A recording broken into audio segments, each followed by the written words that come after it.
Nah, orang yang rapuh itu selalu terombang-ambing antara maju mundur, lakukan tidak.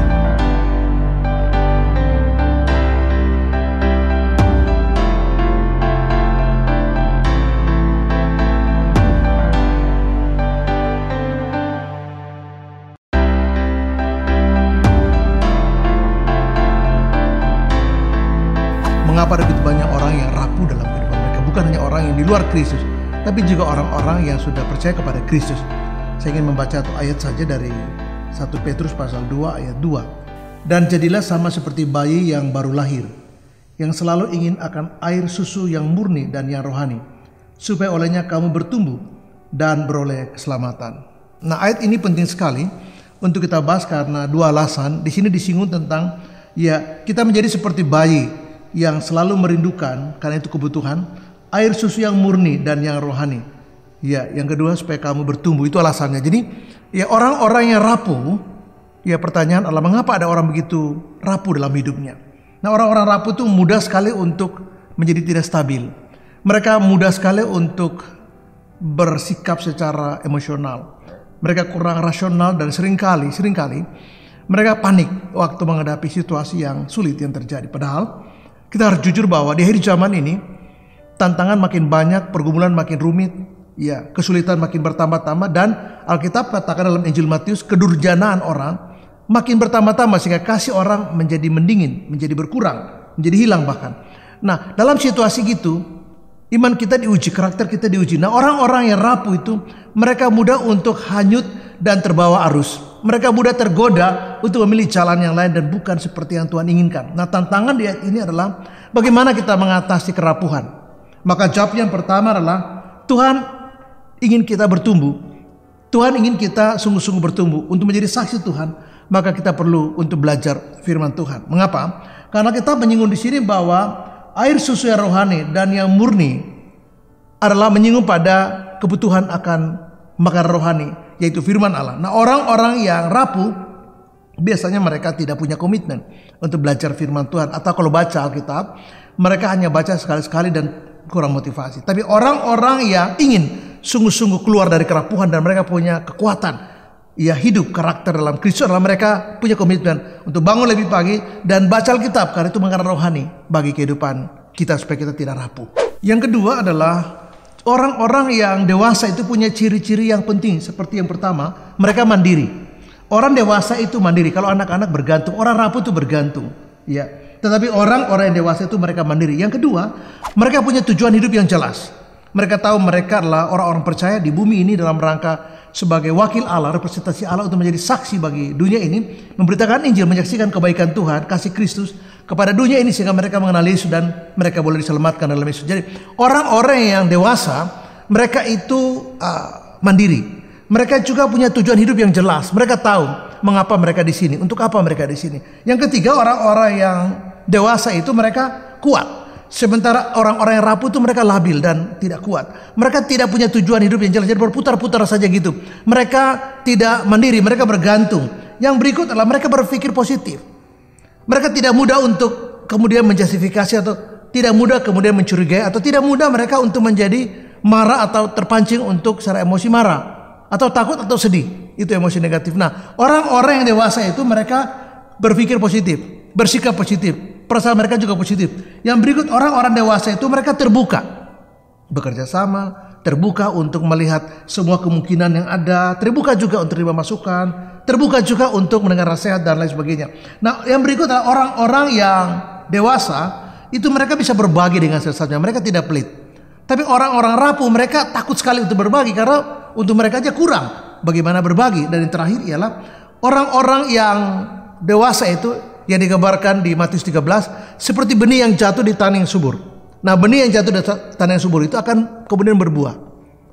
Berbuah 100 kali lipat, 60 kali lipat, dan tidak 30 kali lipat. Nah, kenapa dia berbuah? Karena dia punya tanah atau bejananya ketika benih itu jatuh, itu tanah yang subur. Nah, orang yang rapuh itu sebaliknya.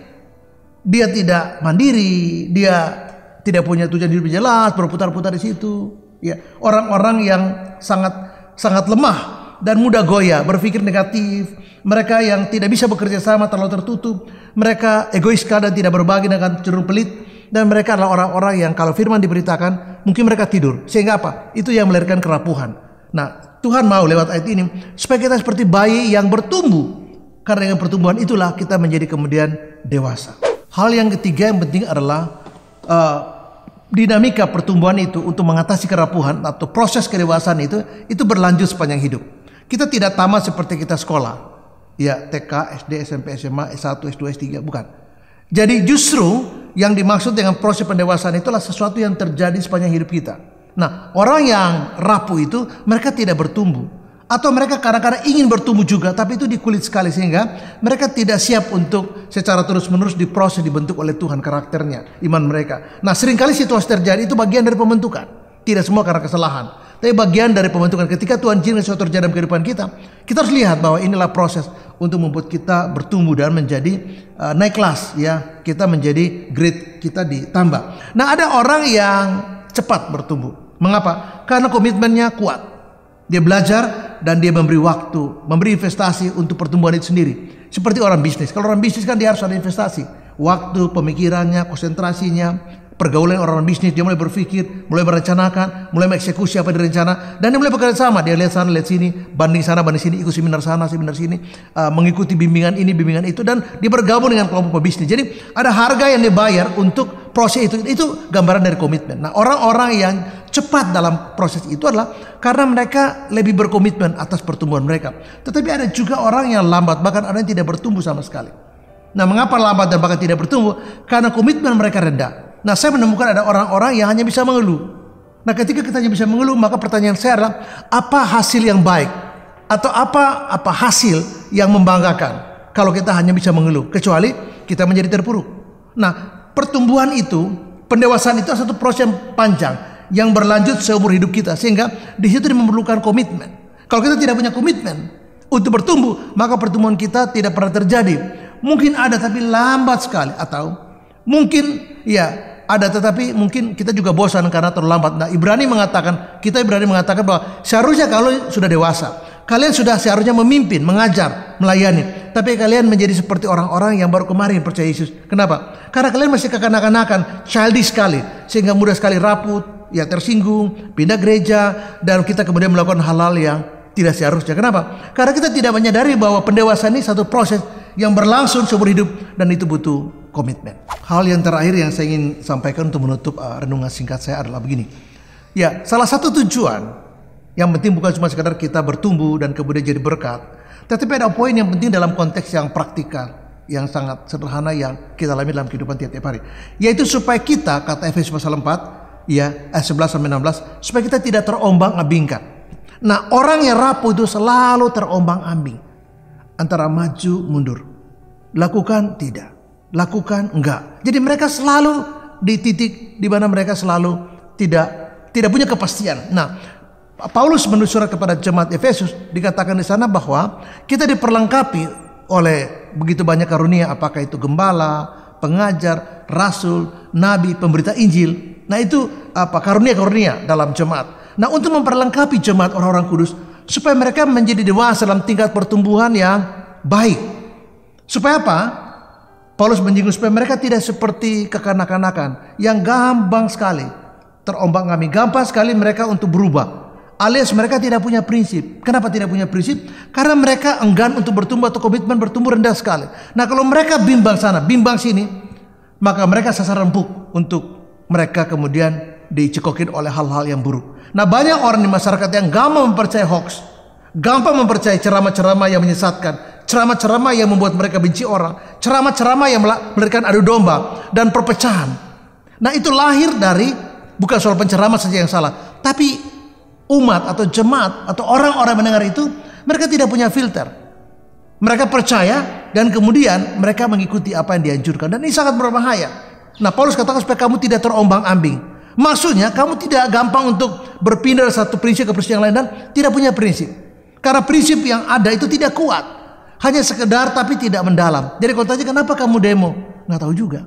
Kenapa kamu jadi marah-marah, bakar ini bakar itu, ya lempar sana lempar sini. Kenapa kamu begitu tersulut dengan ceramah itu? Maka jawabnya karena dia tidak bisa membedakan mana yang baik mana tidak baik, mana yang benar mana yang salah. Karena dia tidak punya filter, karena dia tidak punya prinsip, maka dia terombang-ambing. Nah, Paulus ingin justru bebaskan kita dari satu kondisi terombang-ambing. Nah, anak-anak atau kekanak-kanakan yang tidak bertumbuh, tidak punya prinsip, tidak dewasa, mereka begitu rapuh, dan risiko dari orang rapuh, mereka gampang disesatkan, gampang sekali terpengaruh. Bahkan hal-hal yang salah pun mereka bisa percaya sebagai benar. Dan di titik inilah saya kira Hawa keliru dan kemudian terjatuh dalam dosa. Mari kita belajar untuk melepaskan diri. Mari kita belajar keluar dari kerapuhan kita, yaitu caranya kita bertumbuh dalam firman Tuhan. Dengan demikian kita menjadi dewasa dan kita bisa meninggalkan sifat kerapuhan kita. Tuhan Yesus memberkati kita dan shalom. Amin.